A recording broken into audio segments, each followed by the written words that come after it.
여러분 안녕하세요. 모두 잘 지내고 계시죠? 사연을 들을 때마다 사연을 보내신 분들의 안부를 항상 묻고 있어요. 사연을 보내신 분들, 또 들어주시는 분들 모두 무탈한 하루, 평안한 나날을 보내시길 바랄게요. 모두 그런 생각하실 거라고 생각해요. 내 삶에 큰 굴곡 없이 평탄하게 흘러갔으면 좋겠다는 생각이요.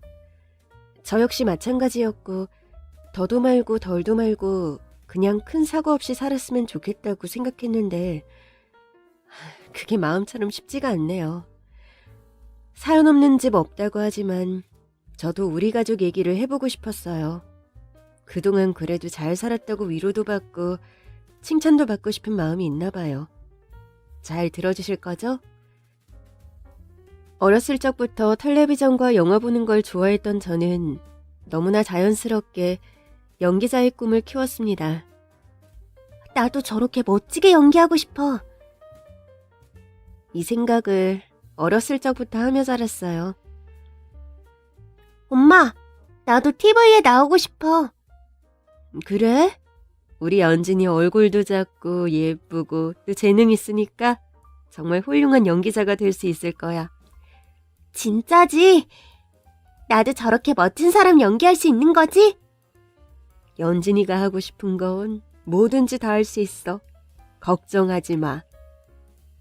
그렇게 제가 하고 싶어 했던 모든 걸 응원하고 지지해줬던 어머니와 아버지는 제가 초등학교 4학년 때 돌아가셨고 저는 친척집을 전전하며 살았어요.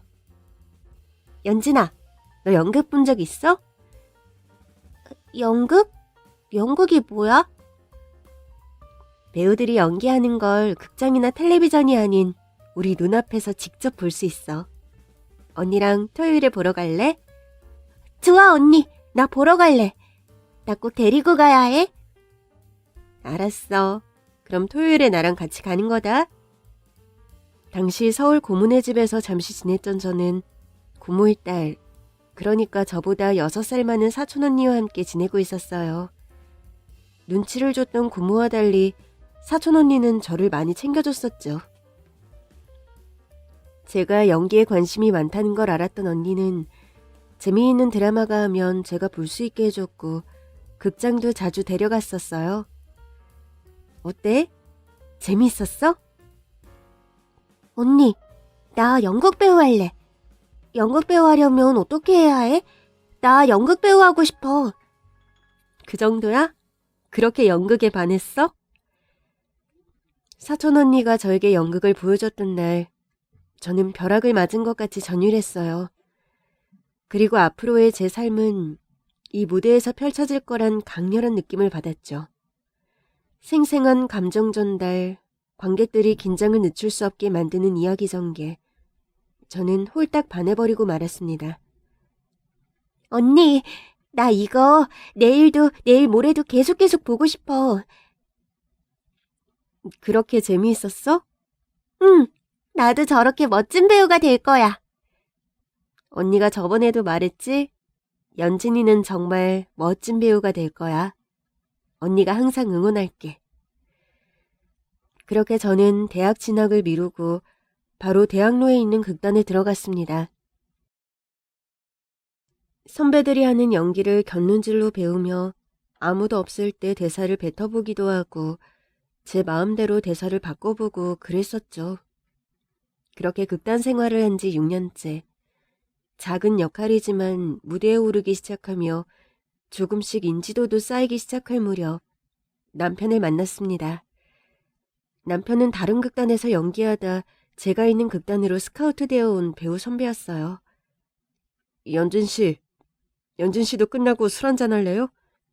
네, 좋아요.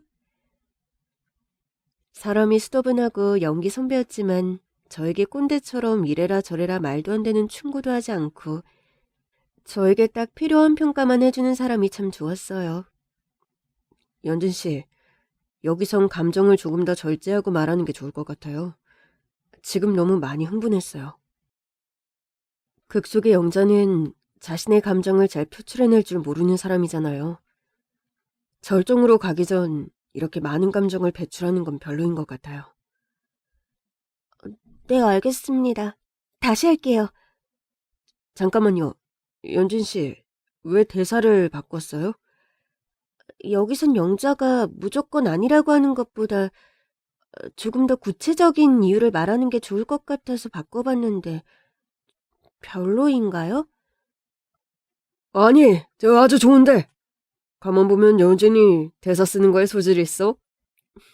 감사합니다. 저희 10분만 쉬고 다시 이어서 하겠습니다. 하루에 10시간도 넘게 같이 있다 보니 정이 드는 건 순식간이었고 저와 남편은 만난 지 6개월 만에 연인 사이로 발전했습니다. 꽃길만 걷게 해주겠다. 손에 물 한 방울 안 묻게 해주겠다는 그런 터무니없는 약속은 못해. 대신 늘 함께하는 든든한 동반자가 될게. 나랑 결혼해줄래? 좋아. 너무 좋아. 그렇게 한 결혼 생활은 순탄치 않았습니다. 가난한 대학로 연극배우에겐 매달 간신히 연체되지 않고 공과금을 낼 수 있는 돈과 차비, 그리고 대충 끼니를 때울 수 있는 돈이 들어왔을 뿐이었죠. 그리고 무엇보다 걱정이었던 건 남편의 늦둥이 동생이었습니다. 형수님, 나 학교 가기 싫어요. 도련님, 과학자가 되려면 제가 어떻게 해야 한다고 했죠? 학교 열심히 가서 선생님 말씀 잘 듣고 수업 시간에 딴짓하지 않고 열심히 공부해야 한다. 그런데 이렇게 떼쓰면 안 되죠. 도련님은 어엿한 3학년 형아잖아요. 그쵸? 네. 늦겠어요. 얼른 학교로 출발하세요. 저와 16살 차이가 나는 도련님은 제가 남편과 결혼했을 때 초등학교 3학년, 10살이었어요. 시어머니께선 도련님을 낳으시다가 과다출혈로 돌아가시고 시아버지께선 공사장에서 일하시다 사고로 돌아가셨어요. 세상에 도련님과 단둘이 남은 남편은 도련님을 키우기 위해 정말 많은 노력을 했죠. 그리고 저와 결혼 후 도련님 육아는 제 몫이 되었습니다. 여보, 당신 시나리오를 써보는 게 어때? 시나리오? 갑자기? 당신 연극 대본 대사도 잘 바꾸고 또 대사 쓰는 거 좋아하잖아. 용수 학교 보내고 집에만 있으면 심심하잖아. 용수 학교에서 올 때까지 한번 써봐. 남편의 한마디에 저는 시나리오를 쓰기 시작했고 저도 머릿속에 돌아다니던 이야기들을 정리하니 꽤 괜찮은 시나리오 한 편이 완성됐습니다. 저와 남편 둘만 신경 써야 했다면 아마 저도 남편처럼 계속 연기를 했을 거예요. 하지만 아들 같은 시동생을 돌봐야 했고 한참 자라는 시기에 시동생에겐 많은 돈이 들었죠. 머리가 똑똑해 공부도 곧잘했던 도련님에게 제대로 공부를 가르치고 싶었어요. 그래서 짧은 글부터 시나리오까지 닥치는 대로 글을 쓰기 시작한 저는 꽤 유명한 시나리오 작가가 되어 연기를 할 때보다 괜찮은 수입을 벌게 됐습니다. 형수님, 저 이번에도 1등 했어요. 아이고, 우리 도련님, 서울대는 문제 없겠는데요? 전부 형수님이 저를 잘 키워주신 덕분이에요. 형수님 저 때문에 좋아하는 용기도 그만두고 계속 집에서 글만 쓰시는 거 저 다 알아요. 제가 빨리 성공해서 형수님 다시 연기할 수 있게 해드릴게요. 치, 말만으로도 고마워요. 그래도 나 글 쓰는 거 좋아하는 거 도련님이 잘 알잖아요. 이번에 개봉한 영화는 벌써 관객이 100만이 넘었는걸요? 나머지 돈 정산 받으면 도련님 컴퓨터 꼭 바꿔줄게요. 정말 감사해요. 형수님은 우리 부모님이 보내주신 천사 같아요. 이렇게 부끄러운 말도 잘하는 살가운 도련님은 이듬해 서울대학교 공과대학에 입학했고 합격자를 발표한 날은 우리 가족 모두 배가 터질 때까지 소고기를 먹었습니다. 그렇게 시동생이 초등학생, 중학생, 고등학생을 졸업하고 대학생이 되면서 남편 역시 연기를 그만두고 연출로 전향했어요. 제가 즐겁게 쓴 시나리오를 연출하는 남편을 볼 때마다 그렇게 뿌듯할 수가 없었습니다. 이렇게 우리 세 식구는 이제 평안하게 살 수 있겠구나 생각하던 찰나 저희 집에 약간 소란스러운 일이 생깁니다. 바로 도련님이 결혼하고 싶은 여자가 있다며 집에 데려왔을 때입니다. 구하라고? 두 사람은 어디서 만났어? 저 대학생일 때 주말마다 수학 과외 봉사하러 다녔었잖아요. 거기서 만났어요. 이번 주 주말에 시간 괜찮으세요, 두 분 다?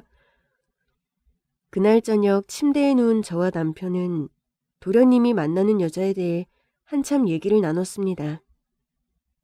나는 도련님을 여러 부분에서 잘 챙겨줄 수 있는 여자를 만나는 게 좋을 것 같은데요. 도련님이랑 자라온 환경이 너무 다른데 잘 적응하며 살지 모르겠네. 우리가 고아원 출신이라고 너무 색안경 끼고 보지 말자. 아직 만나지도 않았잖아. 구하라고 해서 무조건 반대하는 게 아니야. 도련님의 가치관이나 삶을 대하는 방식, 이런 게 잘 맞을까 걱정하는 거야. 아무래도 도련님은 연구원이다 보니 하나에 빠지면 그것만 하는 성격이잖아. 그 외의 것들을 전부 결혼하실 분이 꼼꼼하게 잘 챙겨야 하는데 그걸 잘할 수 있을까 걱정하는 거야. 걱정하지 마. 일단 일요일에 만나보고 생각하자. 당장 이번 달에 결혼하겠다는 것도 아니고 마음속에 좋은 감정이 있어 결혼까지 생각하고 있다고 하잖아. 우리가 만나보지도 않고 판단하는 건 위험할 수 있어. 몰라. 만나서 도련님 짝이 아니다 싶으면 난 반대야.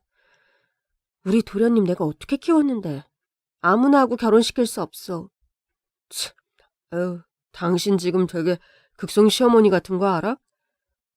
도련님 내가 낳지만 않았지 거의 우리 아들이나 다름없어. 우리 예전에 생각 안 나? 도련님 어렸을 때 셋이 같이 나가면 사람들이 다 아들이라고 생각했잖아.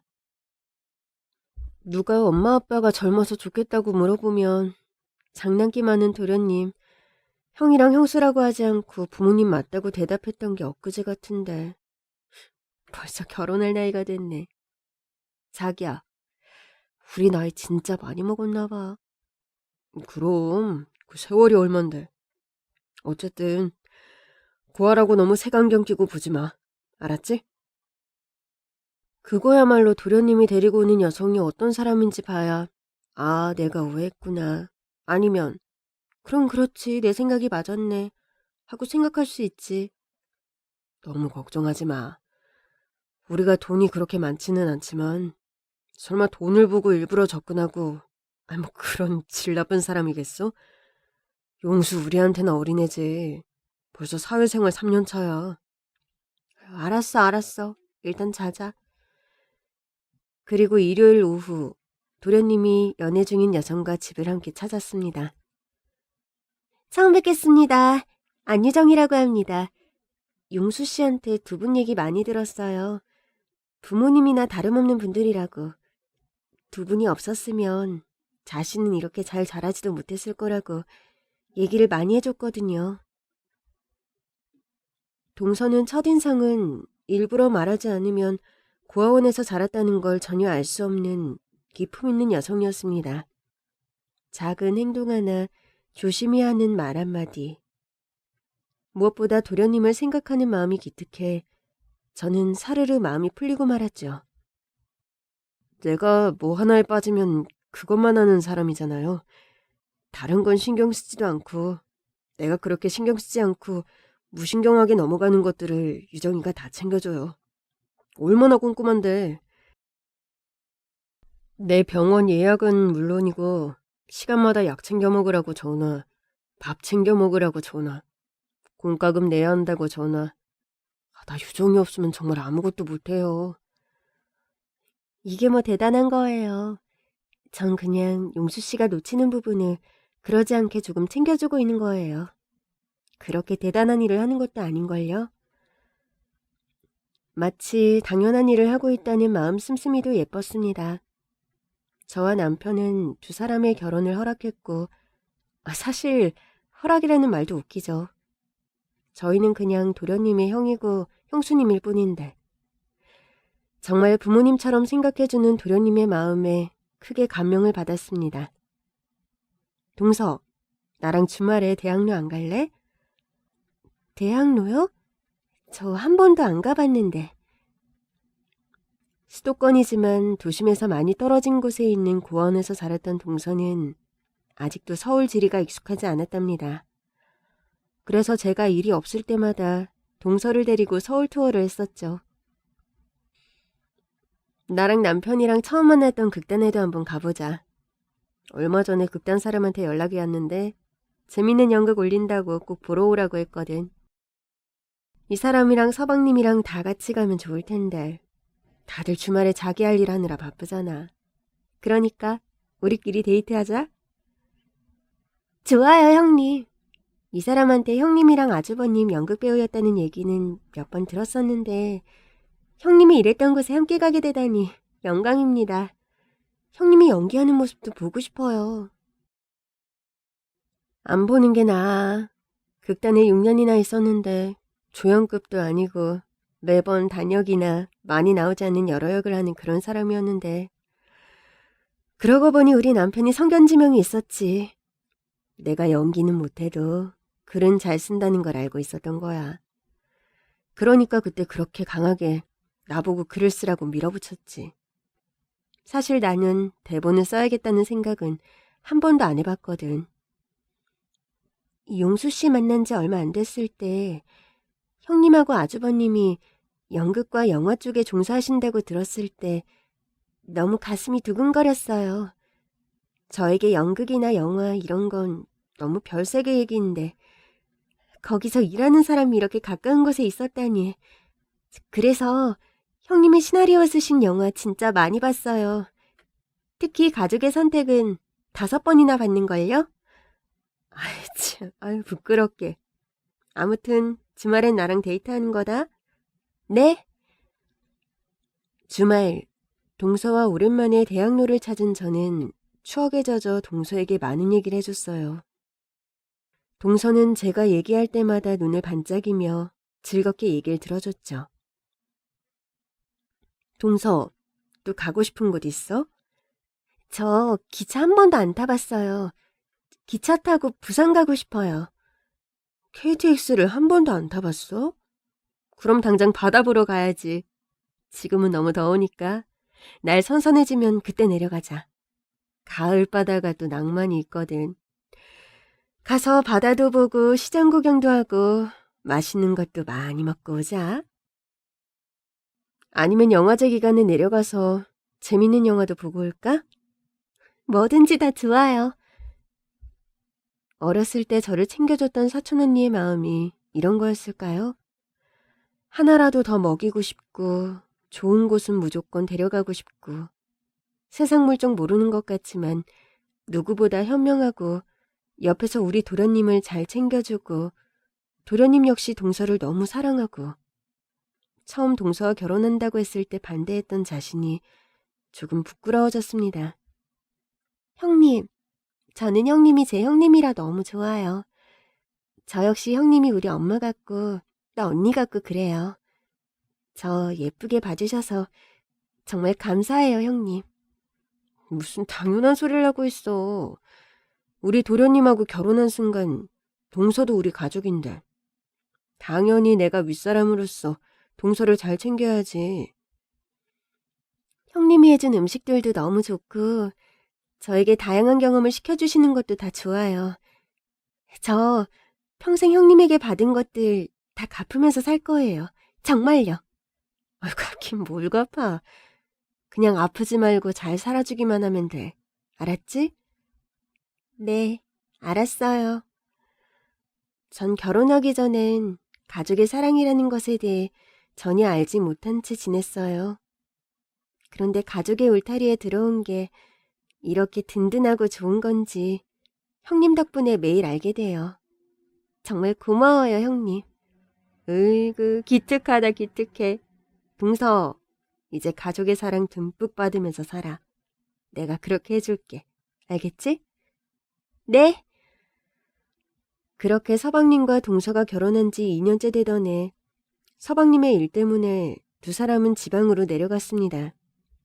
매주는 아니더라도 서로 시간이 날 때마다 저와 남편이 내려가거나 아니면 서방님과 동서가 서울로 올라와 함께 시간을 보냈는데 어느 순간부터 동서는 물론이고 서방님한테서도 연락이 뜸해지기 시작했습니다. 두 사람 다 왜 이렇게 연락이 안 되지? 무슨 일 있나? 무소식이 희소식이라잖아. 아무 일도 없을 거야. 어린아이들도 아니고 다 큰 성인인데 무슨 큰일이 있겠어? 설마 뭐 둘이 이혼이라도 할까봐? 아무리 그래도 이제 20대 후반인데 갑자기 큰일이 닥치면 우왕좌왕하다가 제대로 해결도 못하고 더 큰일로 번질 수도 있다고. 아무래도 주말에 내려가 봐야겠어. 그러지 마. 갑자기 나타나면 재수 씨랑 용수가 얼마나 놀라겠어? 일단 더 기다려보자. 두 사람한테 정말 무슨 일이 생긴 거라면 우리한테 연락이 안 올 리가 없잖아. 그렇지? 그렇긴 한데... 그래. 정말 잘 지내고 있겠지? 내가 괜한 걱정하고 있는 거겠지? 그럼. 그러니까 우리도 얼른 자자. 당신 오늘 하루 종일 대본회의하고 왔잖아. 하지만 서방님과 동서는 계속 연락이 잘 되지 않았고 연락이 닿아도 그냥 아무 일 없다는 얘기만 하고 전화를 바로 끊었습니다. 동서 역시 마찬가지였어요. 형님, 저희 정말 별일 없어요. 이렇게 걱정 안 하셔도 돼요. 어떻게 걱정을 하네. 나랑 남편이랑 내려가서 보겠다는데도 못 내려오게 하고 연락도 잘 안 받고 정말 무슨 일 있는 거 아니야? 정말 없어요, 형님. 제가 다시 연락드릴게요. 동서는 뭐에 쫓기는 사람처럼 그렇게 전화를 끊었고 그 뒤로 거의 연락이 되지 않았습니다. 그리고 몇 달 후 전화를 했을 땐 없는 번호라는 안내 음성만 흘러나왔습니다. 서방님, 동서하고 무슨 일이 있었는지 모르겠지만 이혼했으면 그냥 이혼했다고 얘기해요. 저랑 형이랑 뭐라고 할 사람들로 보여요? 저희 이혼한 거 아니에요. 그럼 동서 휴대전화 번호는 왜 바뀐 건데? 바뀐 번호 알려줘요, 서방님.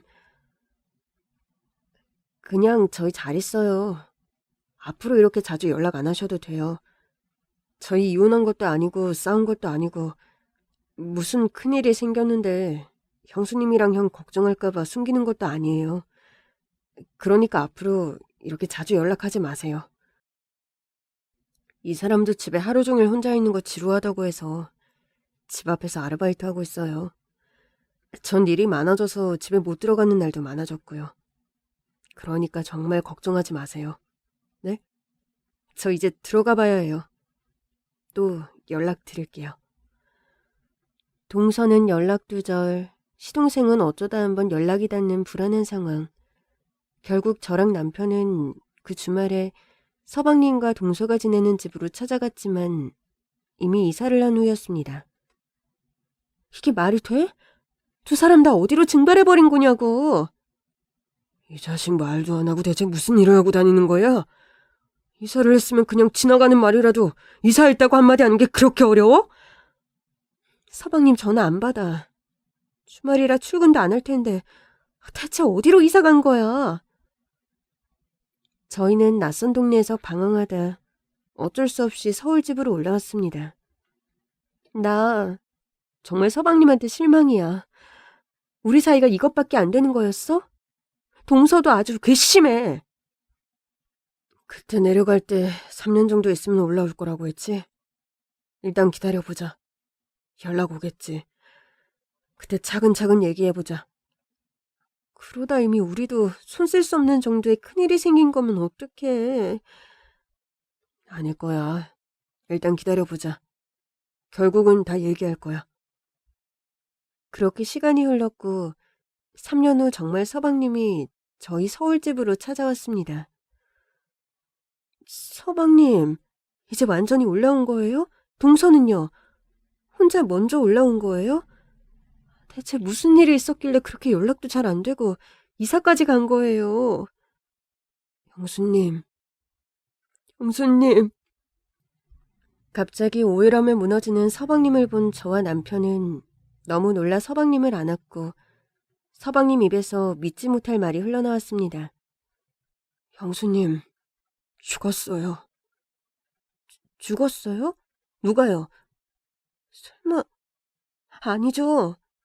아니죠, 서방님. 빨리 아니라고 말해요. 유정이가 죽었다고요. 그런 무서운 말 하지 말아요. 동서가 죽긴 왜 죽어요. 그리고 그런 큰일이 있었는데 서방님 우리한테 연락도 안 한 거예요? 네? 너무 경황이 없고 무서웠어요. 그래서 아무한테도 연락할 수 없었어요. 말도 안 되는 소리 하지 말아요. 동서 왜 죽은 건데요? 동서가 갑자기 왜 죽었냐고요? 어디 아팠어요? 네? 어디가 아팠는데요? 손을 쓸 수 없을 정도였어요? 빨리 제대로 말해줘요, 서방님. 우리 동서가 죽긴 왜 죽어요? 당신도 진정해. 너 지금 한 말 다 사실이야? 재수 씨가 죽어서 그렇게 연락도 안 하고 이사 간 거라고? 진짜야? 진짜냐고? 진짜야. 유정이는 이제 이 세상 사람이 아니라고. 나 혼자만 두고, 나만 두고 떠났단 말이야. 나도 너무 괴로워. 유정이가 보고 싶어 죽겠다고요. 그런데 왜 말을 안 했어요? 그런 큰일이 있었으면 당장 우리한테 연락해서 내려오라고 했었어야지. 동서 가는 길도 외롭게 그렇게 혼자 보내면 어떡해요? 남은 우리는 동서한테 미안해서 어떡하라고. 서방님 지금 무슨 짓을 저지른 건지 알기나 해요?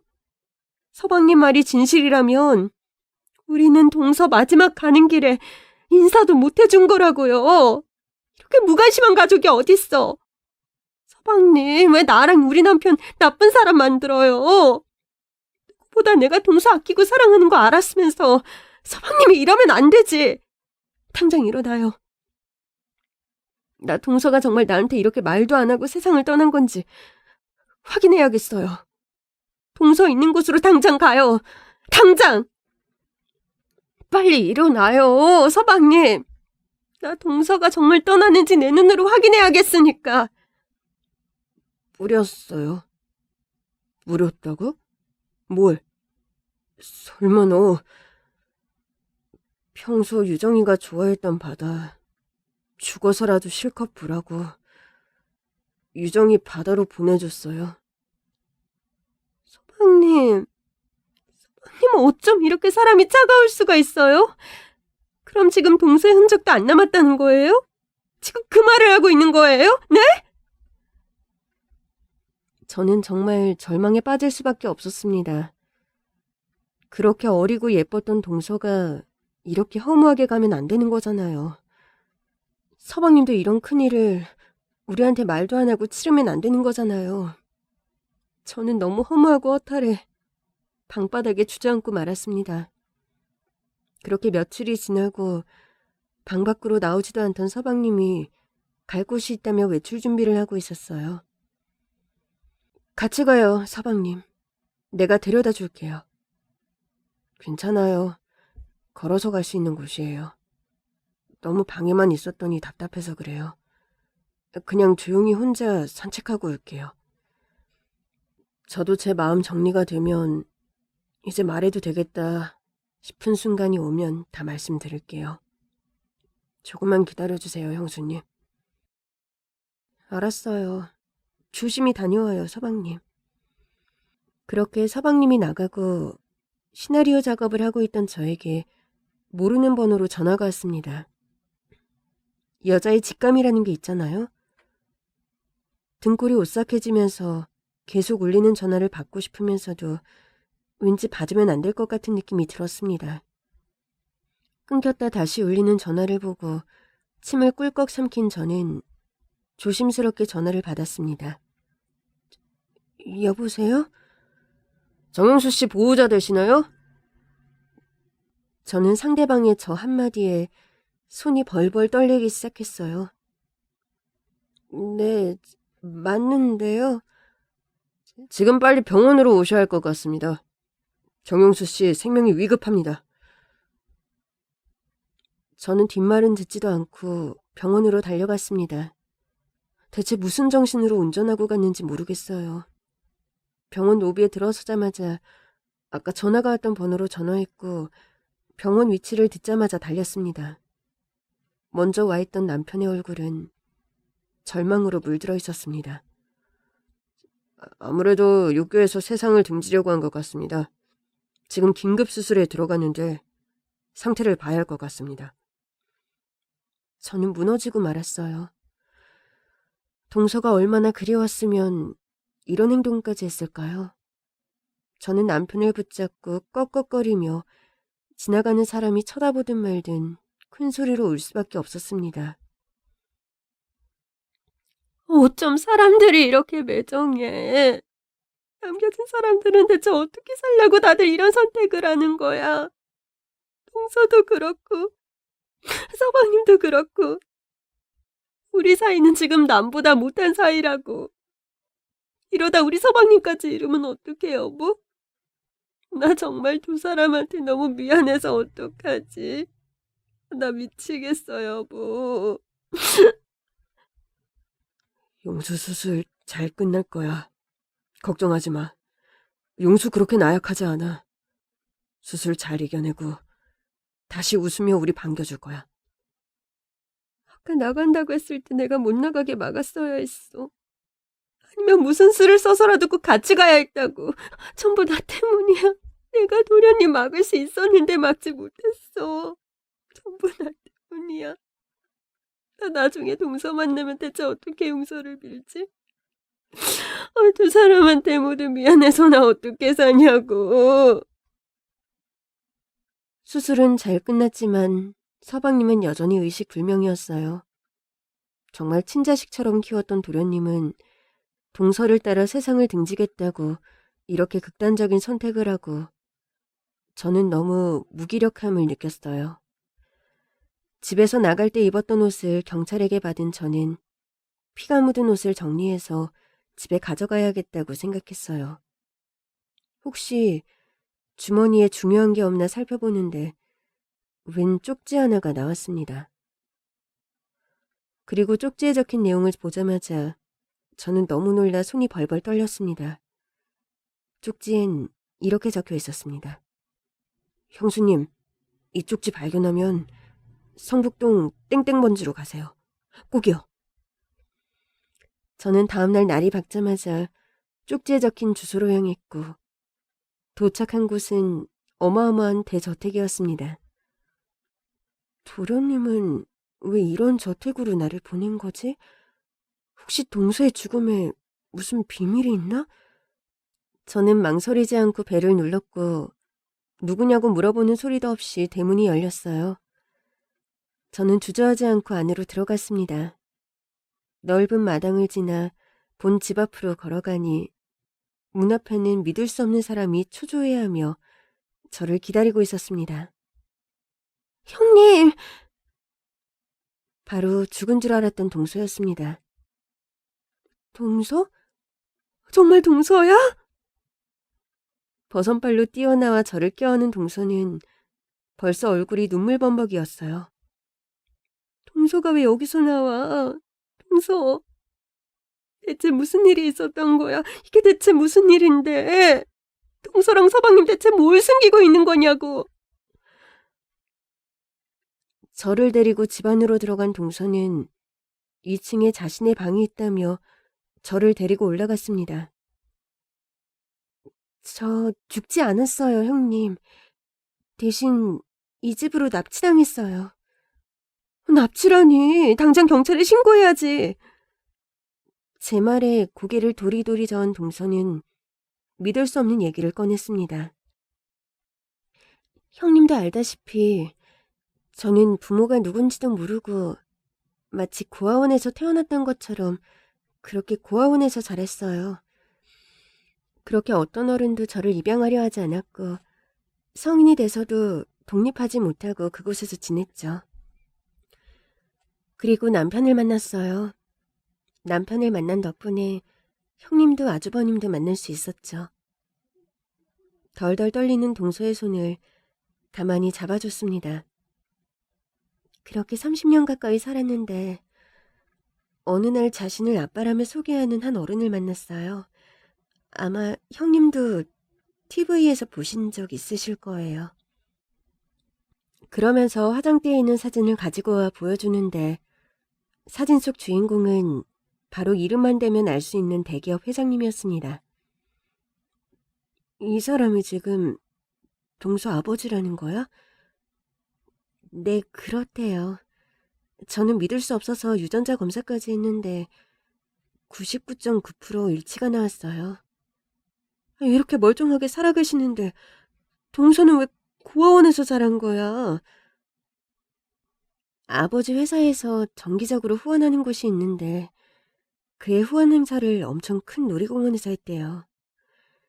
집에만 있는 제가 불쌍한 아버지는 행사장에 저를 데려갔고 사람들과 악수하고 인사하느라 정신이 없었던 아버지는 저를 비서한테 맡기고 일을 보셨대요. 그런데 눈 깜짝할 사이에 제가 사라졌다고 했어요. 저는 믿을 수 없었어요. 왜냐면 저의 첫 기억은 고아원 좁은 방에서 낑겨 자는 거였거든요.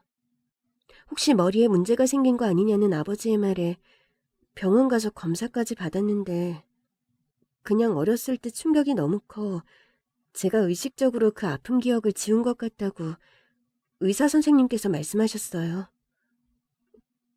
그래서? 그럼 지금은 서방님하고 같이 안 있고 여기 있는 거야?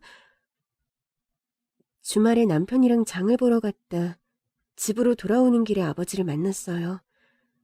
새로 공사하는 부지 시찰하러 왔다가 저를 발견했다고 하시더라고요. 그렇게 제 뒷조사를 끝마친 아버지는 저를 서울로 데려오셨죠. 그리고 아버지는 남편을 마음에 들어하지 않았어요. 부모도 없이 형 밑에서 자란 놈을 뭘 믿고 사위로 받아주냐면서요.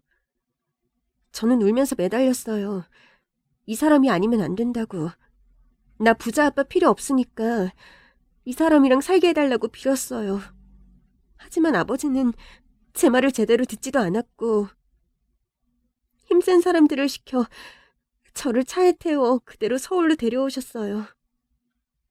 맙소사, 이런 일이 생겼으면 생겼다고 서방님은 말을 해야지. 어쩜 이렇게 둘 다 꽁꽁 숨기고 있었는지. 형님, 그런데 형님 여긴 어떻게 알고 오셨어요? 그게... 저는 도련님이 동서 때문에 의식불명이라는 걸 말해야 하나 순간 고민했습니다. 얘기를 들으면 동서가 너무 놀라 마음 아파할 텐데 그런데 평생 숨길 수도 없는 일이고 너무 난감했습니다. 서방님이 나한테 주소를 알려줬어. 제가 원래 갖고 있던 휴대전화를 뺏기기 전에 급하게 보낸 주소예요. 다행히 남편이 잘 가지고 있었네요. 그리고 형님, 일단 오늘은 집으로 돌아가시는 게 좋겠어요.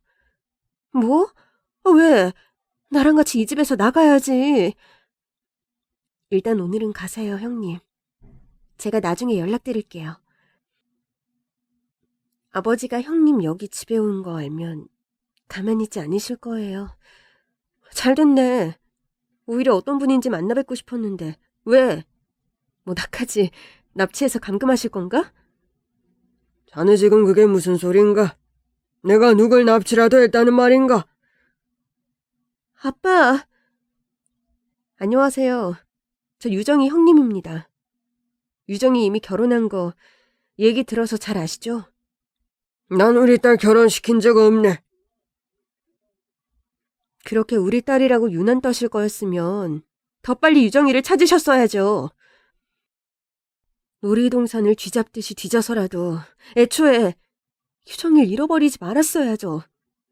몇십 년 만에 나타나 잘 살고 있는 딸 부부 이 생이별시키는 게 아버지가 할 일이세요? 대체 뭐가 그렇게 마음에 안 들어서 둘 사이를 갈라놓는 거예요? 무슨 권리로 지금 이러시는 거냐고요? 하나부터 열까지 다 마음에 안 들어. 키도 덩치도 작은 것도 마음에 안 들고 그렇게 작은 회사에서 비전도 없는 연구하는 것도 마음에 안 들어. 난 우리 딸 그런 사람한테 보낼 수 없네. 그럼 뭐 어르신께서 억지로 이혼이라도 시킬 생각이세요? 요즘 시대가 어떤 시대인데 자식 결혼을 부모 마음대로 이래라 저래라 해요. 영감님, 우리 유정이 친아빠 맞아요? 무슨 친아빠가 이런 식으로 자식을 집 밖으로 못 나가게 하냐고요. 당신 납치 및 감금죄로 내가 신고할 거야. 그리고 유전자 검사한 거 결과 확실해요? 영감님이 또 중간에서 장난질해서 죄 없는 사람 여기에 이렇게 가둬두고 있는 거 아니에요? 그냥 딸인 것 같으니 본인 죄책감 덜어내기 위해 그냥 아무 여자애나 데리고 오신 거 아니냐고요? 형님, 그런 거 아니에요. 이보세요. 우리 유정이 형님이라고 하셨죠? 한 번만 말할 테니까 잘 들어요. 나는 당신네 동생하고 우리 딸 결혼한 거 다 무효로 만들 거고 더 멋진 사람과 연결해 줄 겁니다. 그리고 유전자 검사 조작이라고 했어요, 방금? 유정아, 팔 걷어봐라. 그 말에 왼쪽 팔을 거둔 동서는 저에게 팔 안쪽에 있는 큰 흉터를 보여줬습니다. 그리고 동서의 친아빠도 비슷한 위치에 흉터가 있는 걸 보여줬어요. 이래도 유전자 검사 결과가 조작 같아요? 네? 이건 유정이가 3살 때 엄마를 위해 저와 같이 케이크를 만들다 생긴 상처예요. 그때 진료 기록도 아직 병원에 있어요. 내가 잃어버린 딸한테 미쳐서 아무 젊은 여자나 데리고 와서 집 밖으로 못 나가게 할 그런 사람으로 보입니까? 저는 TV에서 어르신을 자주 봤지만 그 사생활은 전혀 알 수 없는 거죠. 그리고 딸이 이렇게 고아원에서 자랐는데도 어디 모자란 구석 하나 없이 바르게 자랐으면 그것만으로도 고마워하셔야지. 무턱대고 결혼해서 남편과 잘 살고 있는 딸을 이렇게 강제로 데려오시면 어떡해요? 우리 서방님이 뭐가 그렇게 부족해요? 우리 서방님 전교 1등을 놓쳐본 적이 없는 수재에 대학도 서울대학교 공과대학 나왔다고요. 저 나이 차이 많이 나는 우리 서방님 정말 아들처럼 온 정성을 다해 키웠어요. 이런 취급당할 사람 아니라고요. 지금 우리 서방님 상태가 어떤 줄 아세요? 어르신 때문에 몇 날 며칠을, 아니 몇 개월을, 어쩌면 몇 년을 괴로워했겠죠. 그렇게 동서가 보고 싶어서 괴로워하다 어제 스스로 세상을 떠나려고 했다고요. 지금 의식불명 상태로 병원에 누워있는데 그런 사정도 모르면서 동서한테 감시까지 붙여가며 못 만나게 해요. 네? 어르신이 무슨 권리로 지금 이런 짓을 하시냐고요. 형님, 지금 뭐라고 하셨어요? 이 사람이 뭐가 어떻게 됐다고요? 형님 거짓말이죠. 아빠도 들었잖아요. 나 이 사람 없이 살 수 없어요. 이 사람 잘못되면 나도 이 사람 따라갈 거라고요. 다 아빠 때문이에요. 아빠 때문이라고요. 동서, 병원 가기 전에 잘 들어. 서방님은 동서가 죽었다고 했어. 아마 우리한테 이런 사정이 있었다는 걸 말하기 싫었겠지. 우리가 걱정할 테니까. 나는 그래서 동서가 죽은 줄로 알았고 서방님도 결국 참지 못하고 동서를 따라가려나 보다. 너무 절망에 빠져 있었어. 하지만 동서는 이렇게 멀쩡하게 살아있잖아. 그러니까 다른 생각하지 말고 얼른 병원으로 가. 우리 집 근처에 있는 대학병원이야. 가면 우리 남편 있을 거야. 어르신, 막을 생각하지 마세요. 동서가 이렇게 멀쩡하게 살아있는 걸 제 두 눈으로 본 이상 어르신 마음대로 되지는 않을 거예요. 동서는 말이 끝나기 무섭게 집을 나섰고 제가 할 일은 이 어르신을 설득할 일이라는 걸 깨달았습니다. 그냥 저희 집안이 마음에 안 드시고 성에 안 차시는 거죠? 이제 와서 아빠 노릇을 하려니까 뭐부터 해야 할지 모르겠는데 옆에 있는 놈이 마음에 안 들어서 이렇게 해박 놓으시는 거잖아요. 이게 아빠로서 할 일이라고 생각하세요? 그렇게 소리 안 질러도 나 잘 들려요. 귀 안 먹었어. 어떻게 소리를 안 질러요? 제 아들 같은 서방님이 지금 어르신 때문에 생명이 위독한데 그래도 아무 생각 안 들고 아무 걱정도 안 되세요? 언제까지 유정이를 집에서 꼼짝 못하게 할 수 있을 거라고 생각했어요? 둘이 저렇게 애틋하게 사랑하는데 이혼시켜서 정말 집안 좋은 남자랑 결혼하라고 하면 유정이가 행복하겠냐고요? 왜 그렇게 자식 마음을 모르세요? 나라고 마음이 좋겠어요. 매일 밥도 안 먹고 울고 내 얼굴은 꼴도 보기 싫다고 2층에서 잘 내려오지도 않았어요. 그런데도 잘도 우리 동서를 숨기고 계셨네요? 비꼬지 마세요. 매일 생각했어요. 우리 딸을 위해 할 수 있는 게 뭐가 있을까? 대체 남편의 어떤 점이 좋아서 이렇게 매달릴까? 내가 뭐라고 딸의 행복을 가로막고 있는 걸까? 그래도 마음 한구석에선 고집불통 노인네가 튀어나와서 죽기 전에 딸에게 더 좋은 걸 해주라고 하더군. 맞아. 내 욕심으로 유정이를 잡아뒀어. 조사했을 땐 그냥 부모가 일찍 죽었다고만 보고를 했는데 이렇게 훌륭한 형수님이 있는 줄은 몰랐네요. 갑자기 너무 흥분해서 어르신 앞에서 못 볼 거를 보여드린 건 아닌가 걱정이 됐습니다. 유정이는 지금까지 가족의 사랑이 뭔지도 모르고 또 부모의 사랑을 받아본 적 없이 자랐죠. 내 불찰로. 그래서 유정이 남편만큼은 자상한 부모님 밑에서 화목한 가정을 꾸리고 사는 남자이길 바랬죠. 그런데 그것도 그냥 다 내 착각이고 고집이었지. 꼭 부모가 있어야만 화목한 가정인 건 아닌데 이런 어른 밑에서 자랐다면 그 성품도 좋겠다는 생각이 드네요. 자식 이기는 부모가 어디 있겠습니까? 이렇게 무식한 방법을 쓰기 전에 사돈 어른을 먼저 만나 뵙고 사정 얘기를 들어봤어야 했는데 제 불찰입니다. 저도 너무 흥분해서 어르신 앞에서 너무 말을 막 한 것 같습니다. 죄송합니다, 사돈 어르신. 병원비는 걱정 마세요. 제가 최고의 의료진을 붙여 꼭 낫게 할 겁니다. 말씀하신 대로 어르신이 붙여준 최고 의료진과 동서의 지극정성 간호 덕분에 서방님은 일주일 만에 의식을 찾았어요. 대신 다친 곳이 많아 꽤 긴 시간 병원에서 지내며 재활치료까지 받았죠. 그리고 다시 건강해진 서방님과 동서, 저와 남편, 그리고 사돈어른과 함께 정식으로 상견례도 진행했습니다. 진작 이런 자리를 만들었어야 했는데 제 불찰이 큽니다. 아무것도 없는 우리 딸 녀석 이렇게 예뻐해 주시고 잘 보살펴 주셔서 진심으로 감사드립니다. 아닙니다, 어르신. 저희가 감사하죠. 우리 서방님 역시 부족한 것도 많은데 이렇게 가족으로 받아주셔서 정말 감사드립니다. 식을 간단하게 올릴까요? 저는 간단하게 사진만 찍어도 좋을 것 같아요. 웨딩드레스 한 번 더 입고 싶었어. 당신은 어때? 난 당신이 하고 싶은 거 다 했으면 좋겠어. 사진 10,000장 찍어도 돼. 그럼 날짜를 잡아서 가족 사진을 찍죠. 어떻습니까? 좋아요.